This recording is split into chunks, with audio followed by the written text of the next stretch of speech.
What's up guys, I'm Zane and today I'm going to show you how to reconcile your credit card and QuickBooks online. Now first thing you should do is to simply go to this website right here, quickbooks.ntweet.com, and now what you should do right now is to simply scroll down until you find here that they have some plans. You can simply choose any one of them, so I'm going to choose this one here for example. Then what you should do right now is to enter all these information, and after that they will ask you to enter your payment information. It's very straightforward. And now after you sign up, you will see this page right here, and what you should do right now is to simply click on the top right corner here on the gear icon. Then after that you have to choose Reconcile. After that, it will show you this page. Now you have to fill in all these information. So in the account, for example, we have some choices like property, plant and equipment, uncategorized assist, prepaid expenses, and so on. So choose whatever you want. I'm gonna choose bank here for example. Then down below here, as you can see, you have also other options like ending balance, ending date, service charge, and interest earned.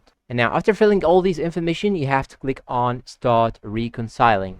And that is it. This is how you can reconcile credit cards in QuickBooks. If you find this video helpful guys, please don't forget to support us with like, subscribe, comment, share, and see you in a new video.